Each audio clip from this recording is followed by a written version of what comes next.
आज हमारे साथ हैं पुरंजय गुहा ठाकुरता, सीनियर जर्नलिस्ट हैं, कोई तारीफ के मोहताज नहीं हैं। सबसे बड़ी बात यह है कि पुरंजय गुहा ठाकुरता अपने काम के वजह से कई सारे बड़े बड़े कॉर्पोरेट हाउस के निशाने पे हैं। हम उस पर ज़्यादा बात नहीं करेंगे, वो अभी मैटर सब जुडिस है। लेकिन आज वो कोलकाता में हैं। कोलकाता में उनकी किताब रियल फेस ऑफ फेसबुक का face of Facebook in India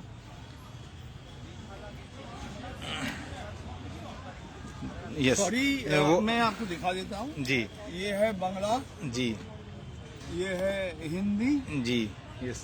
और ये है अंग्रेजी जी। तो आपने देखा, पुरंजय सर ने दिखाया ई न्यूज़ रूम के व्यूअर्स के लिए कि उनकी ये किताब इंग्लिश, हिंदी और अब बांग्ला में भी कोलकाता में लॉन्च हुई है।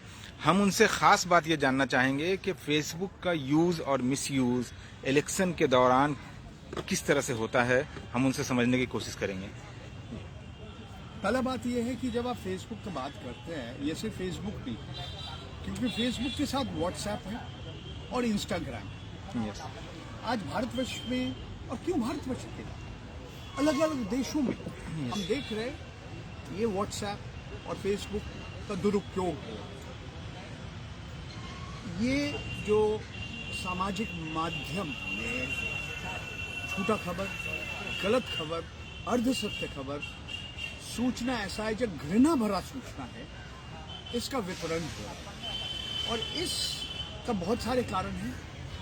दो समुदाय के लोग के ऊपर हिंसा बढ़ जाता है और चुनाव के पहले कोशिश है कि लोगों का विचारधारा और जो पब्लिक ओपिनियन जो है, लोगों का जो विचारधारा है, कोई राजनीतिक जो आप पसंद करते कोई राजनीतिक दल या नहीं, इसके ऊपर एक प्रभाव। और जिसके पास संपद है, जिसके पास पैसा ज़्यादा है, वो ज़्यादा खर्च करते हैं और उनके पास ट्रोल भी है, लोगों को पैसे देते हैं और गलत खबर का वितरण हो है।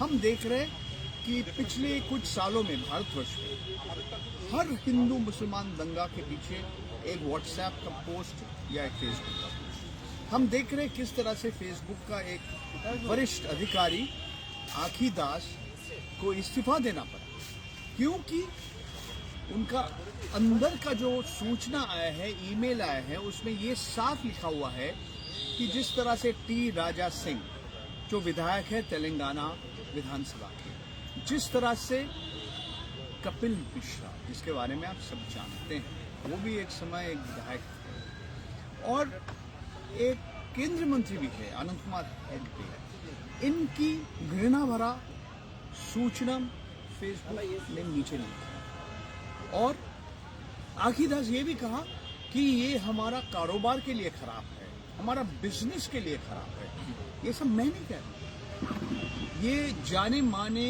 अंतर्राष्ट्रीय लोक माध्यम के संस्था कह रहे हैं, जैसे वॉल स्ट्रीट जर्नल, जैसे रॉयटर्स, जैसे टाइम, जैसे Aussie.com, जैसे बज़फीड, ऐसे बहुत सारे जाने माने अंतर्राष्ट्रीय संस्था ने आज फेसबुक और व्हाट्सएप के खिलाफ ये सब सूचना सार्वजनिक की। हम देख रहे हैं अमेरिका में, ऑस्ट्रेलिया में, वहाँ के जितने आईनजीवी हैं, जितने सांसद हैं, इन लोग कह रहे हैं कि फेसबुक ज़्यादा बड़ा हो गया, ज़्यादा शक्ति मिल गया इनको, इनके नियंत्रण लाना बहुत जरूरी है। अमेरिका में ये भी कहा कि इसको अलग अलग बांटना ज़रूरत है।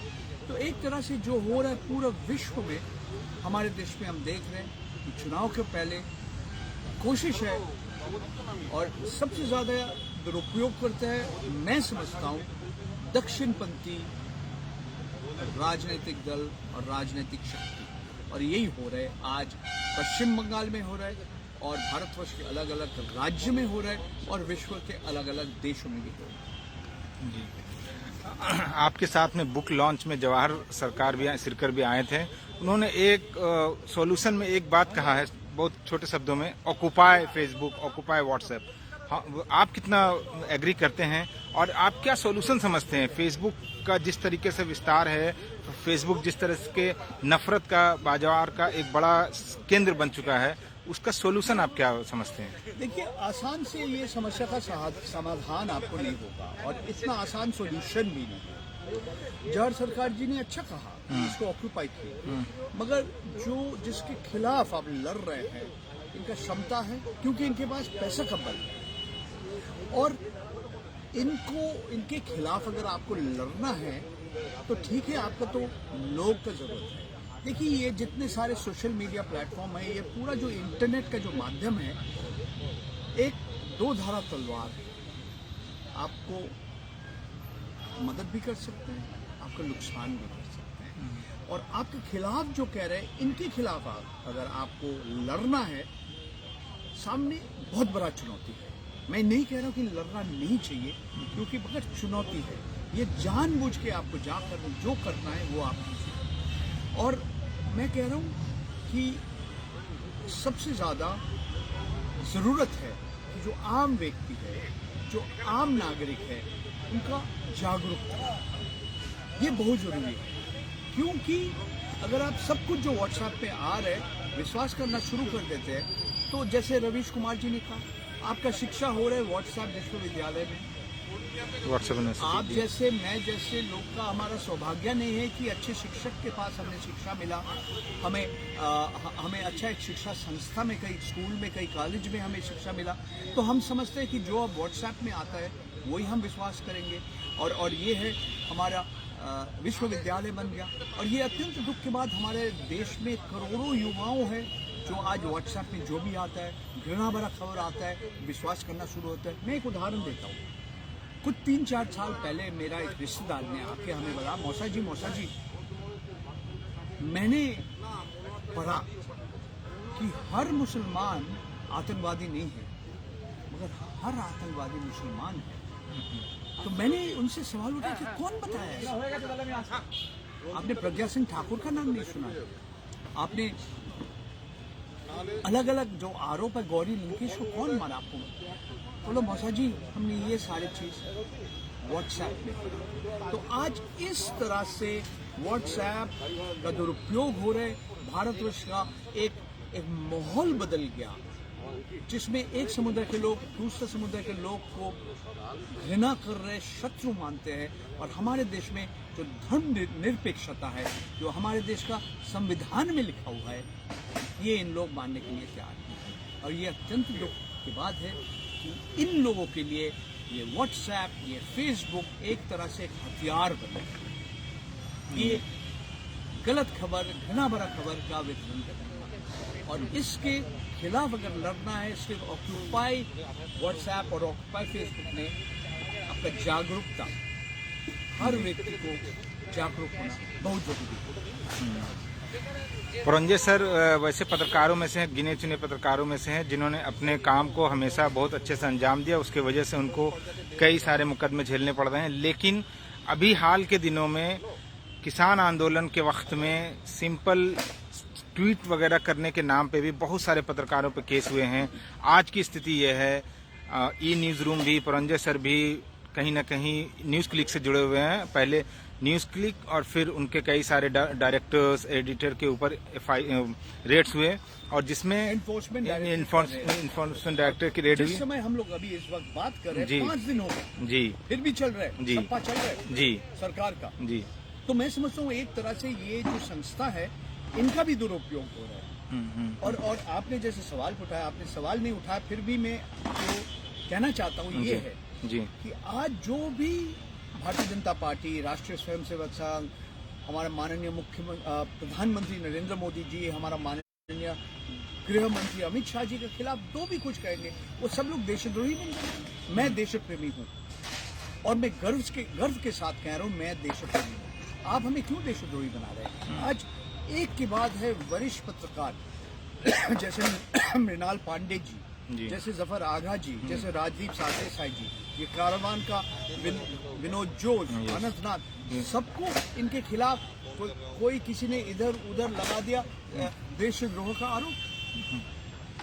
किसी एक केरला का पत्रकार हाथरस जाने के लिए वो जो जेल में सिद्दीकी कप्पन, यस, आप और एक पत्रकार को आपने उसके खिलाफ FIR लगा दिया, मनदीप पुनिया के खिलाफ। एक के बाद आप पत्रकार को क्यों ऐसा इस तरह से आप व्यवहार करें इनके खिलाफ? इसका मतलब क्या है? जो हमारे सत्ते में है और जो हमारे सत्ताधारी जो राजनीतिक दल है जो इनको समर्थन करते हैं, कि सचमुच हमारे संविधान में जो लिखा हुआ है कि हर नागरिक का एक मौलिक अधिकार है अभिव्यक्ति का स्वतंत्रता, जी, फ्रीडम ऑफ एक्सप्रेशन। हाँ, मैं मान लिया इसके एक 19(2) में ये भी लिखा हुआ है कि कोई युक्तिगत प्रतिबंधन की जरूरत है, मगर मेरा कहना है ये हर नागरिक का जो मौलिक अधिकार है, क्या आप सचमुच ये मानते हैं या नहीं मानते? और मैं नहीं कह रहा हूँ कि आप किसी का मानहानि कीजिए, ये आप मैं नहीं कहता हूँ कि आप ऐसा बात कीजिए जो एक दंगा शुरू हो जाता है, मगर मैं ये सवाल उठा रहा हूँ कि जो आज सत्य में है कि सचमुच अभिव्यक्ति का स्वतंत्रता में विश्वास करते हैं या नहीं? और ये सारी चीजें नेशनलिज्म के नाम पे हो रही है, पर जितनी ये सारी चीजें फ्रीडम ऑफ एक्सप्रेशन को सप्रेस करने की कोशिश हो रही है, उससे वर्ल्ड की लार्जेस्ट डेमोक्रेसी का वर्ल्ड पे क्या इमेज जा रहा है? आज मैं समझता हूँ आज भारतवर्ष की छवि अच्छा नहीं है विदेश में और पूरा विश्व में। एक महिला रिहाना एक ट्वीट करते हैं और पूरा भारत सरकार क्या कर रहे हैं? विदेश मंत्रालय एक स्टेटमेंट लगा रहे हैं। ट्विटर ने बोला आपको बात में मानने के लिए तैयार नहीं हूँ, बोले चलिए एक और प्लेटफॉर्म में चले जाओ। मैं समझता हूँ बेवकूफ़ी के काम है। और भारतवर्ष का जो छवि था एक लोकतंत्र, जो लोक विश्व का सबसे बड़ा लोकतंत्र, हमारे देश का भारतवर्ष का छवि उज्जवल नहीं हो रहे। इस तरह से हमारी सत्य में जो है, जो सरकार में है, जो भारतीय जनता पार्टी का समर्थक है, हमारे देश की छवि उज्जवल नहीं कर रहे, परंतु हमारे छवि को खराब कर रहे। Thank you so much sir, thank you.